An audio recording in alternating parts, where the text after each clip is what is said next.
Good afternoon. Welcome to Tribune News on Q, your go-to afternoon news source only here at Daily Tribune. We're live on Daily Tribune's Facebook page, Daily Tribune PH on YouTube, and at Daily Tribune Official on TikTok. For this afternoon's headlines.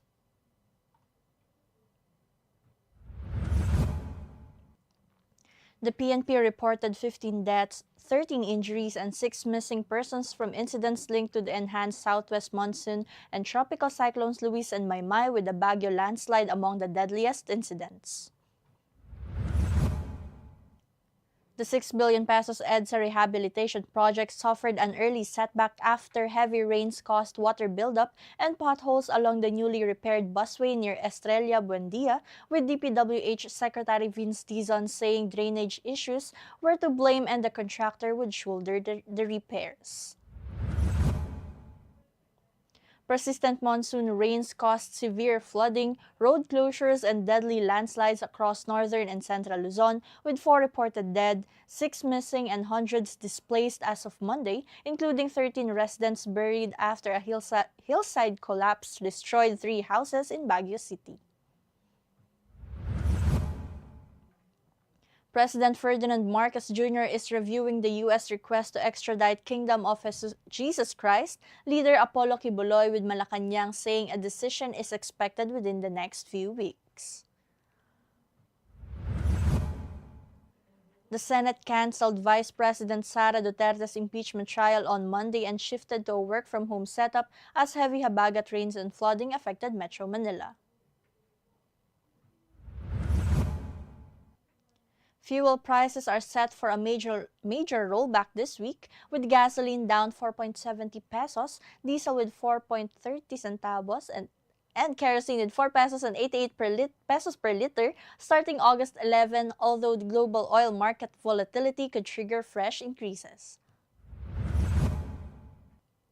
Andy Osana, professionally known as N.I., is a Filipino toy designer whose curiosity, love for history and dinosaurs, and playful approach to storytelling have shaped her career designing products for global brands. World number 1 Jannik Sinner has withdrawn from the Cincinnati Open due to a right knee injury, putting his U.S. Open preparations under a cloud just weeks before the Grand Slam.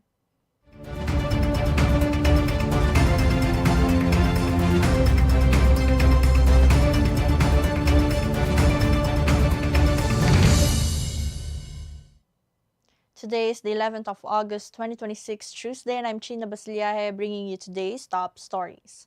Now let's move on to this afternoon's headlines.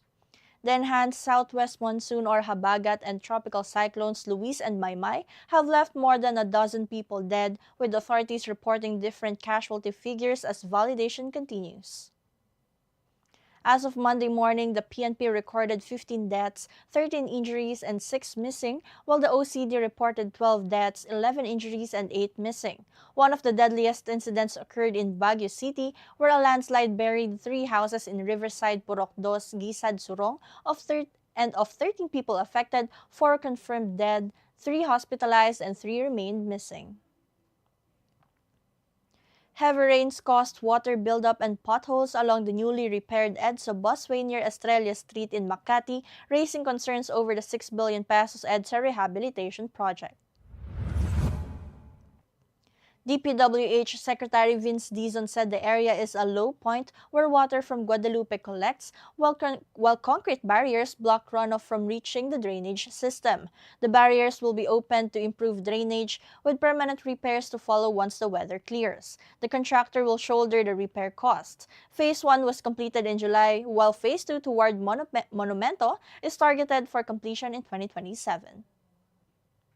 And days of persistent habagat rains have triggered severe flooding, road closures, and deadly landslides across northern and central Luzon, leaving 4 people dead and 6 missing as of Monday. The worst incident occurred in Baguio City, where a hillside collapse buried 3 houses and 13 residents. 7 were rescued, while 4 were confirmed dead and 6 remain missing.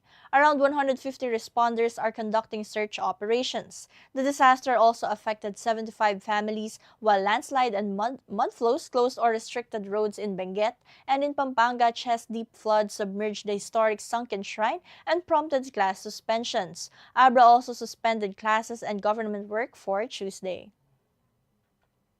President Ferdinand Marcos Jr. is reviewing the United States' request to extradite Pastor Apollo Kibuloy, with Malacanang expecting a decision within the next few weeks. The request was transmitted by the U.S. Department of State through the Department of Foreign Affairs and stems from a 2021 U.S. indictment accusing Kibuloy of sex trafficking of minors, fraud, and bulk cash smuggling. Under the 1994 Philippines-U.S. extradition treaty, the government may keep Kibuloy in the Philippines while his local case proceeds or temporarily suspend the proceedings and extradite him. The DOJ is reviewing the documents before making its recommendation. And the Senate canceled Monday's impeachment trial of Vice President Sara Duterte and shifted to a work-from-home arrangement as heavy habagat rains caused flooding across Metro Manila. Senate President Win Gatchalian also suspended the afternoon session following Malacanang's directive amid forecasts of a severe rainfall and flooding. Classes and court operations in Metro Manila were also suspended, while essential government services remained operational. Several major roads were flooded, with some areas experiencing knee-deep water. Pag-asa warned of possible flash floods in Metro Manila and parts of Luzon, urging residents to monitor advisories, avoid flooded roads, and follow evacuation orders when necessary. And motorists are getting relief at the pumps this week as fuel prices dropped by 4 pesos and 70 centavos per liter for gasoline and 4 pesos and 30 centavos for diesel and 4 pesos and 88 centavos for kerosene effective Monday. The Department of Energy attributed the rollback to weaker international crude and refined fuel prices, driven by improving shipping prospects in the Middle East and increased fuel supply in Asia after China resumed refined fuel exports. However, industry players warned that prices could rise again as crude oil rebounds amid uncertainty over the reopening of the Strait of Hormuz and the resumption of Middle East oil flows. And Andy Osana, professionally known as N.I., is a Filipino toy designer whose love for history, dinosaurs, and toys has shaped her creative career. She holds degrees in industrial design from De La Salle College of St. Benilde and toy design from the Fashion Institute of Technology in New York. Her career took off after a 2024 internship at Jazzwares, where she worked on projects involving Avatar: The Last Airbender and Crunchyroll properties. She now works as a trend category designer at New York-based Relatable, leading product design for an upcoming plush collection. Her projects also include Ang Katawan Ko at Museum Pabata, an interactive educational exhibit for children. And in sports, world number 1 Jannik Sinner has withdrawn from the Cincinnati Open due to a right knee injury, saying he is not yet ready to compete despite working with his medical team. The 5-time Grand Slam champion also skipped the Montreal Masters to prioritize his health and has not played since successfully defending his Wimbledon title last month. Sinner's withdrawal follows that of world number 2 Carlos Alcaraz, who is sidelined by a wrist injury. The Cincinnati Open and Montreal Masters are key tune-up events for the U.S. Open, which begins August 30. And on this day in 1934, a group of prisoners classified as among the most dangerous in the U.S. arrived at Alcatraz Island in San Francisco Bay, marking the opening of the island's new high-security federal penitentiary.